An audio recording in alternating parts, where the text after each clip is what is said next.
అయితే ఆ యొక్క మరణ భయం నుండి నిన్ను విడిపించడానికి యేసుక్రీస్తు ప్రభువారు, ఆయన రాజులకు రాజు, ప్రభులకు ప్రభు, సకల యుగాల్లో రాజు, శ్రీమంతుడు, అద్వితీయుడు, సర్వాధిపతి, ఆయన రాజులకు రాజు అట ఆయన. ఆ దేవుడే నన్ను ఆ మరణ భయం నుండి విడిపించడానికి యేసు ప్రభువారు రక్త మాంసంలో ఆయన పాల్పడుతూ వచ్చినాడు. శరీరదానిగా భూమి మీదకి వచ్చాడు ఆయన. నీకోసం నా కోసం ఆ శిలువలో బలైపోతూ వచ్చాడు. నీవు నేను పొందాల్సిన మరణం అంతా ఆయన పొందుతూ వచ్చాడు. అందుకే ఇక్కడ అంటాడు 9వ కీర్తన 9వ వచనం చూడండి. హెబ్రీయుల రాసిన పత్రిక 2వ అధ్యాయం 9వ వచనం చదవండి. 9వ వచనం.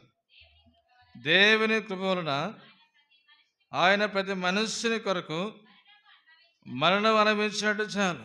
ప్రతి మనుషుని కొరకు, నీ కొరకు, నా కొరకు, లోకంలో ప్రతి మానవుని కొరకు మరణం అనుభవించడానికి యేసు ప్రభువారు ఆయన రాజులకు రాజు అయ్యండి, ప్రభులకు ప్రభు అయ్యండి.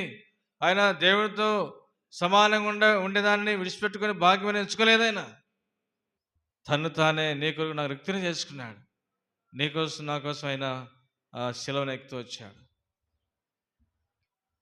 కృష్ణుడు ప్రియమైన సోదరుడా సోదరి, ఈనాడు రక్షణ పొంది దేవుని ఇంట్లో చేరామంటే యేసు ప్రభువారు నీ కొరకు నా కొరకు ఆ శిలువలో మరణించాడు.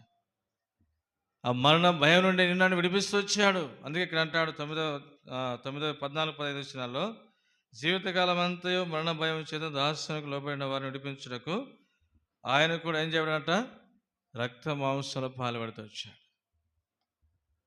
నేను ఆ శరీరాన్ని దాల్చుతూ వచ్చాడు ఆయన. ఎవరు ఆయన అంటే ఆయన రాజు. జకర్యా గ్రంథం 9వ అధ్యాయం 9వ వచనంలో నీ రాజు నీతి గలవాడని రాయబడింది.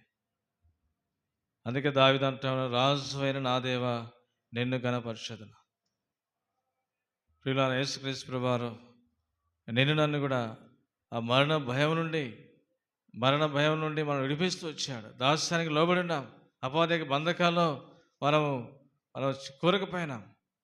అందుకే లూకాసు వార్త 2వ అధ్యాయంలో చూడండి, మొదటి అధ్యాయం, లూకాసు వార్త మొదటి అధ్యాయము, లూకాసు వార్త మొదటి అధ్యాయం ఇక్కడ అంటాడు 68 నుంచి 75 వరకు కలిసి ఉంటాయి. కింది భాగంలో చూడండి. మనం శత్రువుల చేతిలో నుండి విడిపింపబడి మన జీవితకాలం అంతయు నిర్భయులమై ఆయన సన్నిధిని పరిశుద్ధముగాను నీతిగాను ఆయన సేవింపను అనుగ్రహించుటకును ఈ రక్షణ కలిగేశాను. కాబట్టి ఇక్కడ జీవితకాలం అంతా నిర్భయంగా ఉండడానికి, రెండోదిగా ఏమైందంటే పరిశుద్ధంగా ఉండడానికి, పరిశుద్ధంగా ఆయన సేవించడానికి, మూడోదిగా నీతిగా ఆయన సేవించడానికి ఈ రక్షణ నీకు నాకు అనుగ్రహించాడు. నీకు నాకు రక్షణ ఇచ్చిన ఎవరంటే ఆయన రాజు, సకల యుగాల్లో రాజు.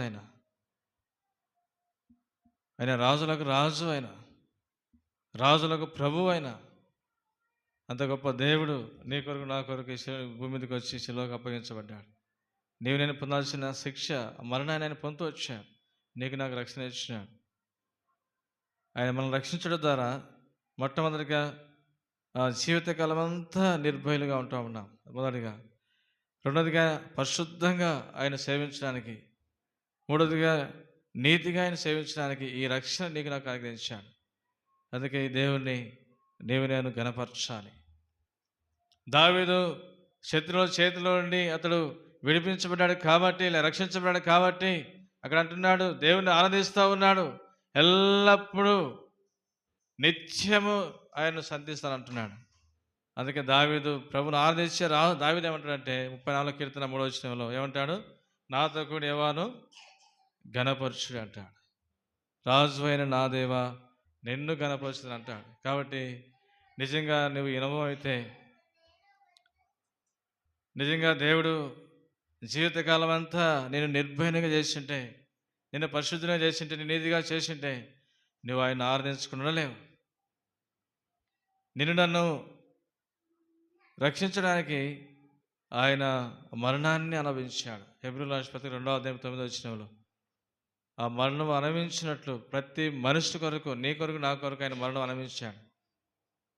యేసు ప్రభువారు ఆయన నలగొట్టబడుతూ వచ్చాడు. చూడండి 53 అధ్యాయం యెషయా గ్రంథం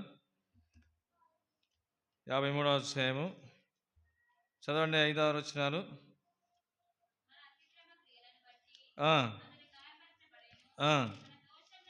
మన దోషములను బట్టి నలగొట్టబడెను, మన సమాధానార్థమైన శిక్ష అతని మీద పడెను, అతను పొందిన దెబ్బల చేత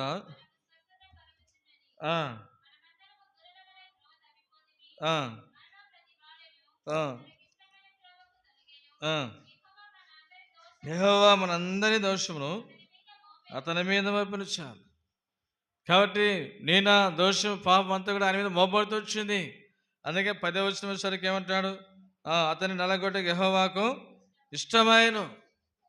ప్రియులారా, తండ్రి అయిన దేవునికి యేసు ప్రభువు వారిని నలగొట్టడానికి ఇష్టమైంది. ఎందుకని? నేను నన్ను రక్షించడానికే, నేను నన్ను నీతిగా తీర్చడానికి, నేను నన్ను పరిశుద్ధంగా తీర్చడానికి, నేను నన్ను జీవితకాలం అంతా నిర్భయులుగా చేయడానికి తండ్రికి ఇష్టమైంది యేసు ప్రభువు వారిని నలగొట్టడానికి. అందుకనే ఈ రక్షణ ఇచ్చిన యేసు ప్రభువు వారిని, యేసు ప్రభువు వారి ద్వారా తండ్రి అయిన దేవుణ్ణి మనం గణపరచాలి, ఆరాధించాలి. అందుకే దావీదు తన జీవితంలో దేవుని ఆరాధిస్తూ ఉన్నాడు. రాజు అయిన నా దేవా నిన్ను గణపరచు. అందుకే చూడండి బైబిల్ గ్రంథంలో మనం గమనిస్తే కీర్తనలు 86వ కీర్తన 10వ వచనం చదవండి ఒకసారి. 86వ కీర్తన 10వ వచనం.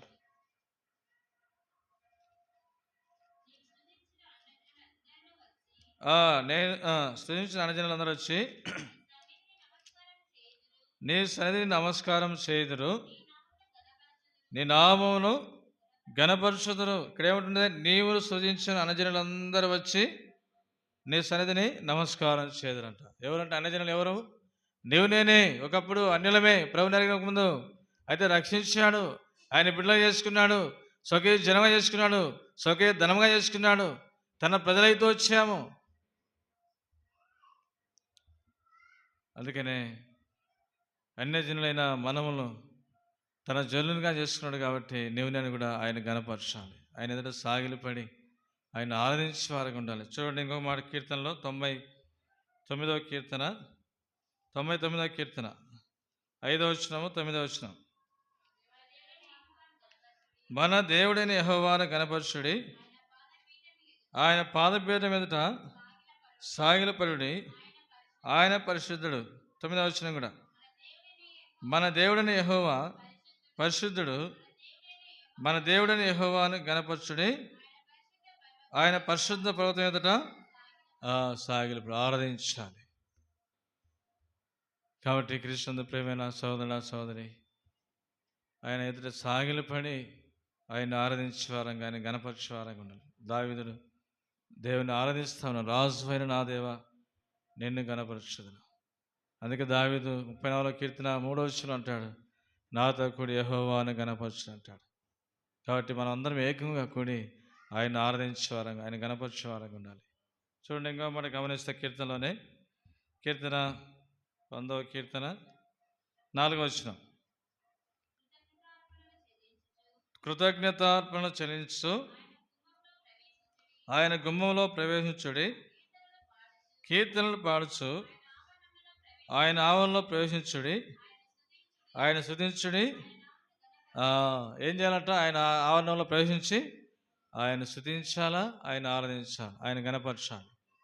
నిజంగా జీవితకాలం అంతా మరణ భయం నుండి విడిపించబడింటే, ఈ రక్షణ పొందింటే, ఈ ప్రభు ద్వారా నువ్వు పరిశుద్ధునిగా చేయబడింటే, ఈ ప్రభు ద్వారా నీవు నీతిగా తీర్చబడింటే ఆయన్ని ఆరాధించుకుని ఉండలేవు. ఒకవేళ ఆరాధించలేకపోతున్నామంటే మనం కృతజ్ఞత లేని వారమే. బిగ్గరగా ప్రభు మహిమపరచబడినట్లు ప్రభుని ఆరాధించాలి. దావీదు అంటా ఉన్నాడు, రాజు అయిన నా దేవా నిన్ను గణపరచెదను. అపోస్తలుడైన పౌలు 1 తిమోతి రాసిన పత్రిక 1వ అధ్యాయము 17వ వచనంలో సకల యుగాల్లో రాజు అంటున్నాడు. ఈ రాజు యుగయుగములు ఆయన మహిమపరచబడాలంటున్నాడు. ఘనత మహిమ యుగయుగములు కలుగుగాక అంటున్నాడు.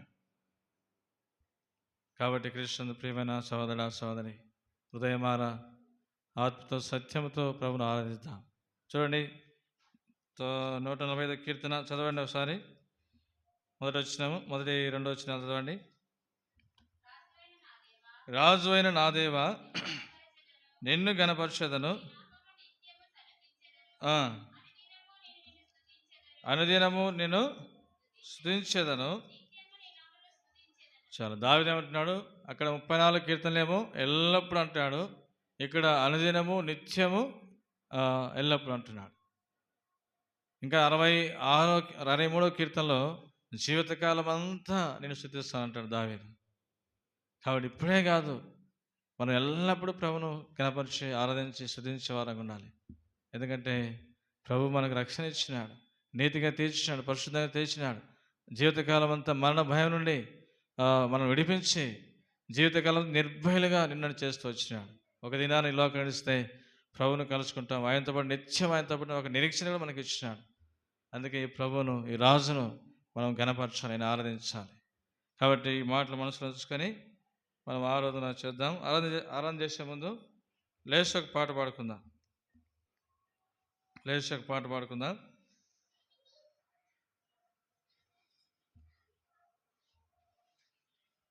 లేచి పాడుకుందాం. ముందుకు రండి, వరుసలు నిలబడండి. 201 పాట సంఖ్య, లేకుంటే 199 పాడదాం. 199, ఇంకొక నెల 197. మొదటి చరణము, చివరి 2 చరణాలు. మహిమ ఘనత స్తుతి ప్రభావం పాట పాడుకుందాం. 197 పాత పాటల పుస్తకంలో 197 మొదటి చరణము, చివరి 2 చరణాలు.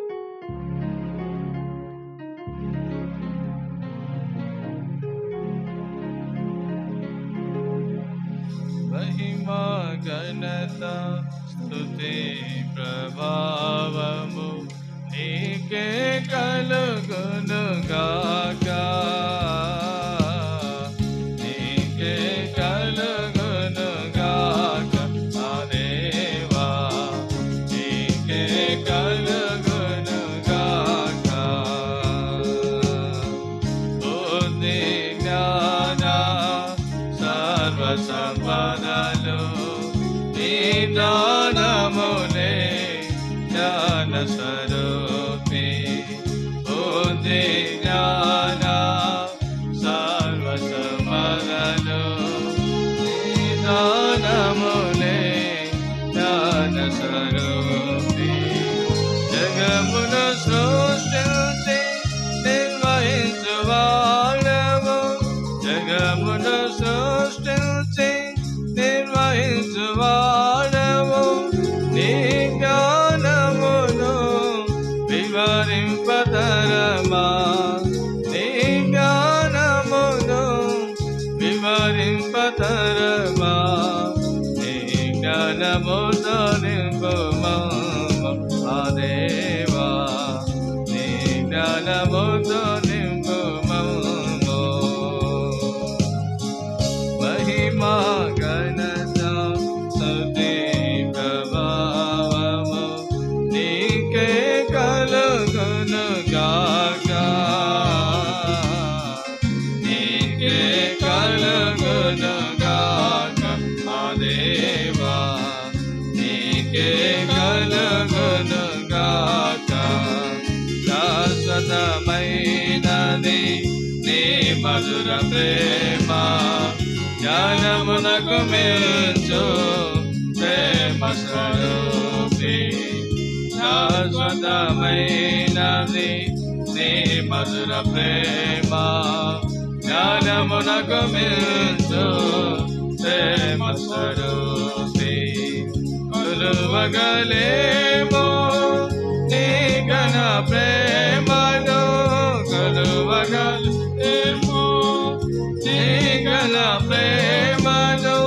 సాటిలేని నీ ప్రేమ వివరింపతరమా, సాటిలేని నీ ప్రేమ వివరింపతరమా. నీ ప్రేమతో నింపుమా మా దేవా, నీ ప్రేమతో నింపుమా.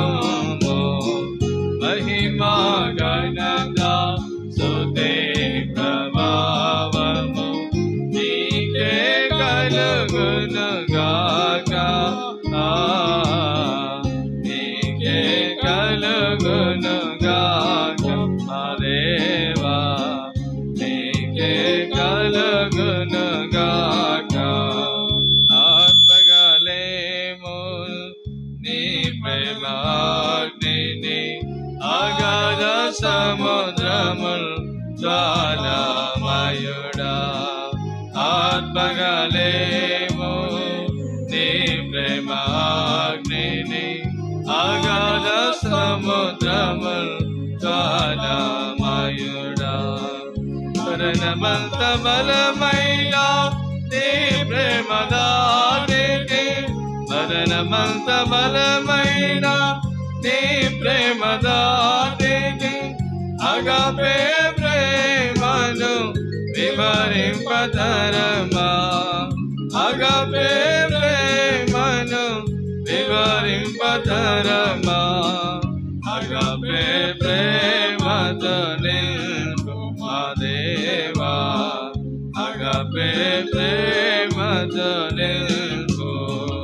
మహిమా ఘనత స్తుతి ప్రభావము నీకే కలుగును గాక.